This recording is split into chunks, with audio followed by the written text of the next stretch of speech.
En esta clase vamos a ver las deformidades del raquis en los planos frontal y de perfil. La escoliosis, o sea, la deformidad en el plano frontal, va a ser el principal objeto de estudio, tanto por su frecuencia y por la necesidad de un reconocimiento temprano. Vamos a hacer previamente un repaso anatómico de la zona, especialmente referido a las curvas normales de los distintos sectores del raquis.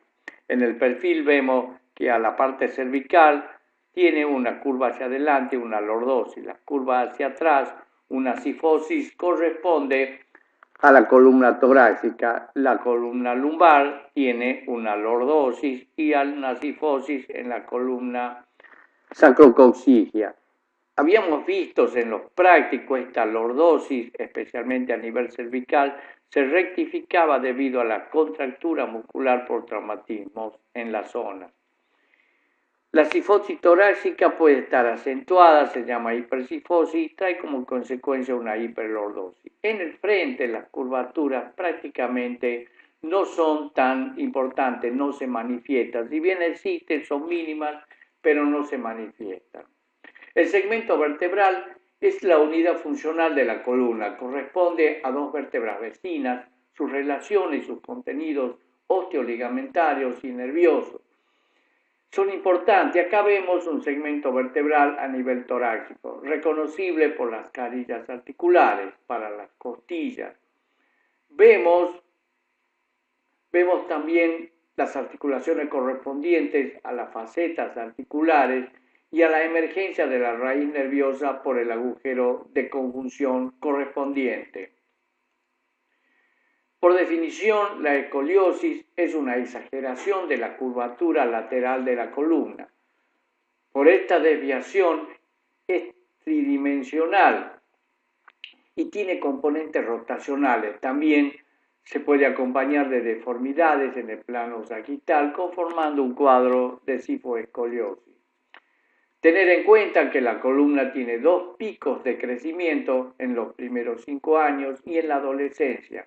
Se requiere en estos periodos de un control estricto, ya que puede producirse un abrupto incremento de los valores de las curvas.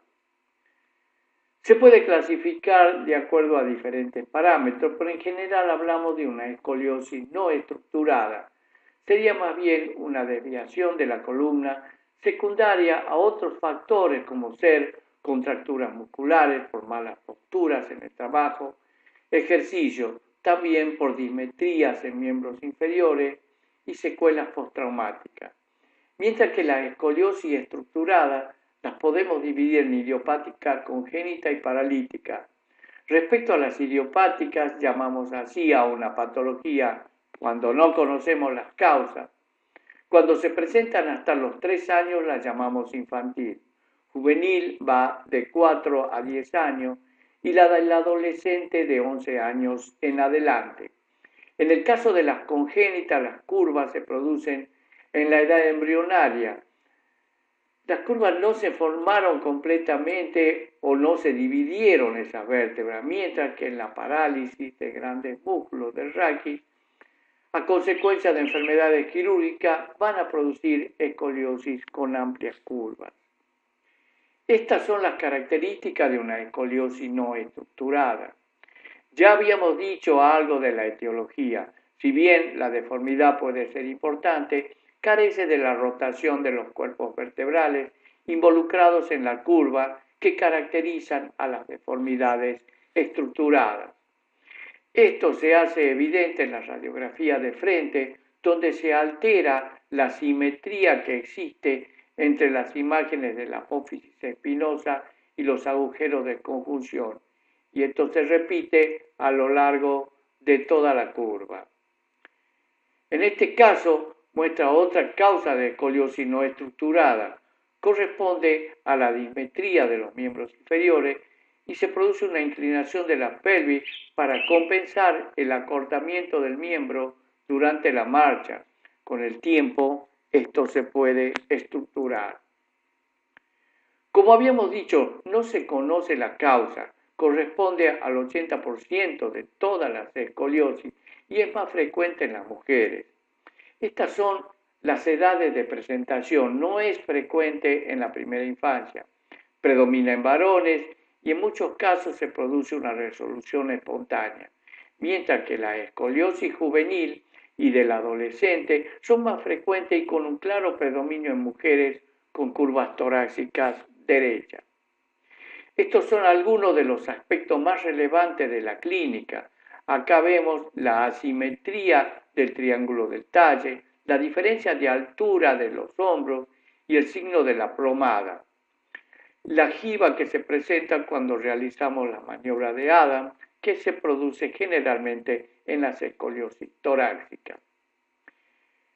Esta jiba es debida a la rotación de los cuerpos vertebrales que arrastra las costillas en el sector de la deformidad. Obviamente esto no se observa, como habíamos dicho, en la escoliosis torácica.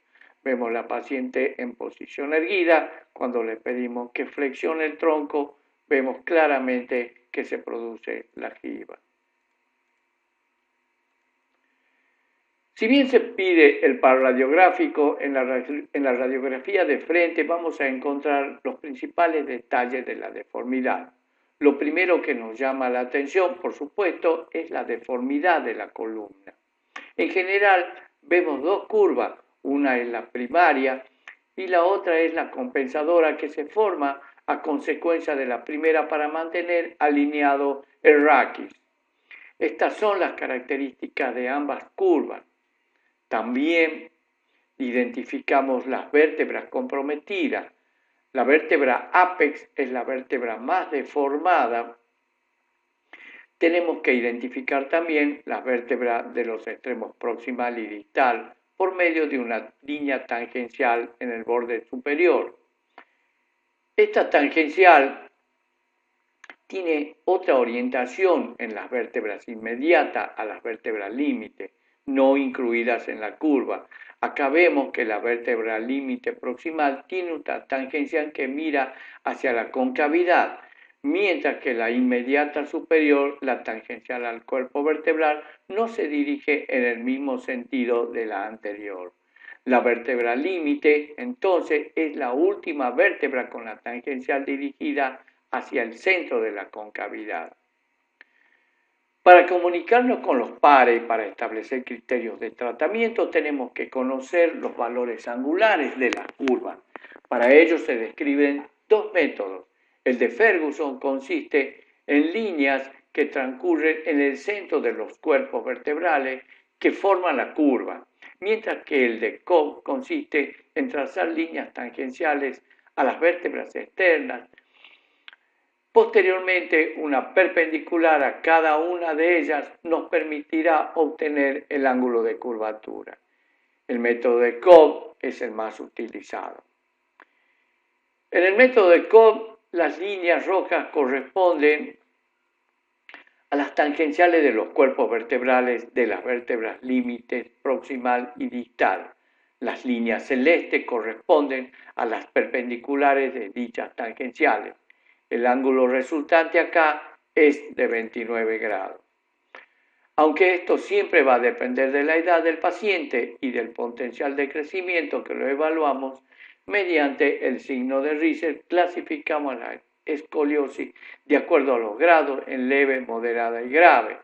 Leve hasta 24 grados, de 10 a 24, moderada de 24 a 50 y grave mayor de 50 grados. El pronóstico.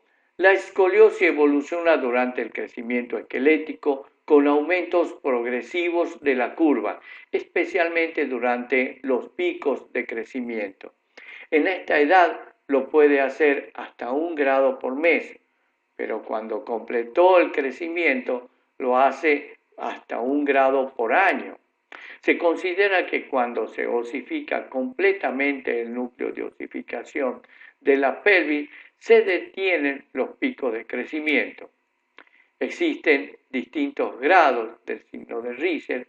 El grado 5 nos dice que completó el crecimiento. Acá vemos también el signo de Richter, en este caso el signo entre 1 y 2, y vemos el núcleo de osificación que está por encima de la pelvis, pero no se completó aún el completo crecimiento de ese núcleo sobre el ala ilíaca. Para evaluar la flexibilidad de las curvas se solicitan también radiografías con inclinación, bending, con el objeto de programar el tratamiento. Este caso muestra una teleradiografía de columna de una paciente de 12 años en posición neutra con inclinación derecha e izquierda.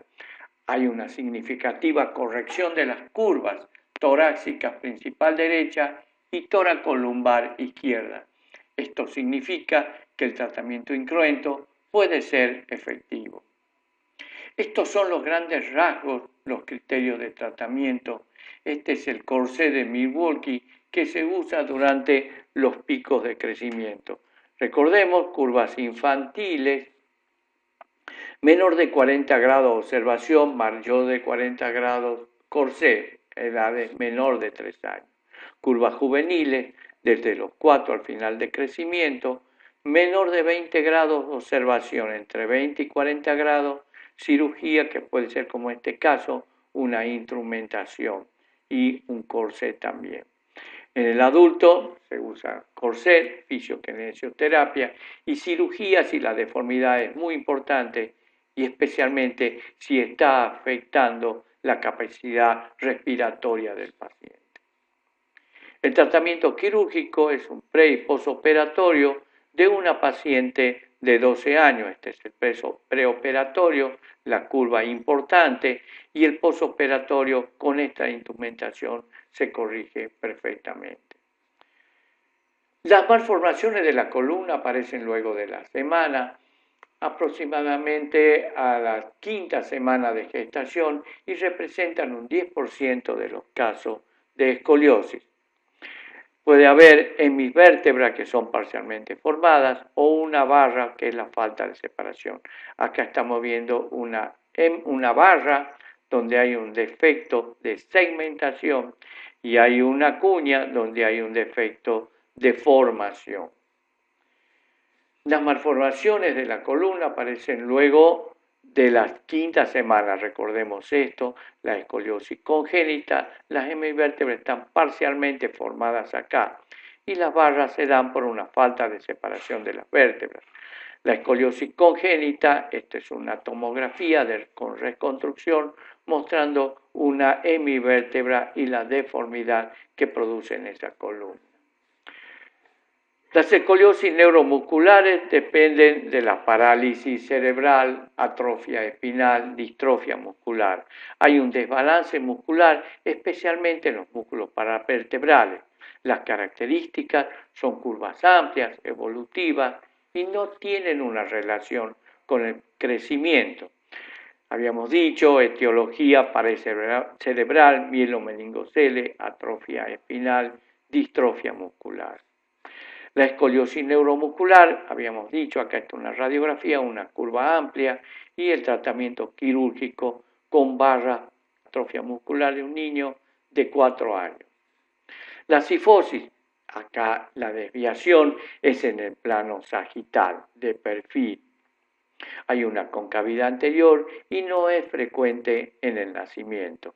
La enfermedad de Scheuermann se caracteriza porque hay una fusión o hay una compresión de los cuerpos vertebrales hacia anterior. Se presenta en la adolescencia y se pueden estar tomados varios cuerpos vertebrales. Las niñas pueden desarrollar cifosis funcional porque quieren ocultar una mayor altura que las demás o el inicio del desarrollo de las mamas.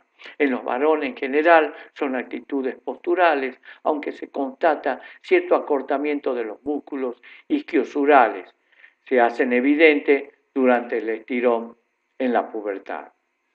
La tortícolis congénita es contractura de los músculos del cuello, del esternocleidomastoideo. En estos casos, cuando nace el chiquito con esa tortícolis, el tratamiento es la tenotomía de los músculos. En niños se da el síndrome de Grisel, es una contractura muscular y reblandecimiento de las estructuras ligamentarias por un proceso inflamatorio, por ejemplo, una amigdalitis o una otitis media.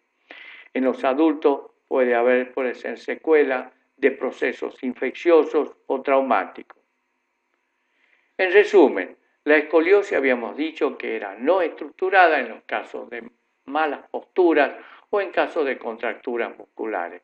Y a la estructurada la dividíamos en idiopática, que se daba en infantil hasta los 3 años, juvenil de 4 a 10 y adolescente más de 10. La congénita se caracterizaba por curvas cortas y había defecto de formación, en este caso en mis vértebras, y defecto de segmentación, las barras. La escoliosis paralítica, las causas son neuromusculares, a la inversa de las curvas cortas que se producen en la congénita, las curvas son amplias y hay una enfermedad de von Recklinghausen, que es un compromiso neurológico que se caracteriza por manchas café con leche en la piel. La cifosis puede darse en el adolescente, puede ser postural, como habíamos dicho, en las niñas, o puede ser también por un acortamiento de los isquiosurales. Pero también se da la enfermedad de Scheuermann, que se debe a un aplastamiento de los cuerpos hacia anterior de los cuerpos vertebrales. La tortícolis congénita, había que hacer una tenotomía de los músculos del cuello, del esternocleidomastoideo, y también el síndrome de Grisel, que se da en los chicos más grandes, que se debe a un proceso de infección o puede ser inflamación en la vecindad, como amigdalitis u otitis media. En el adulto puede haber secuelas traumáticas también, o puede haber también una mala postura al frente de una computadora, por ejemplo. Bueno, eso es todo del tema de escoliosis.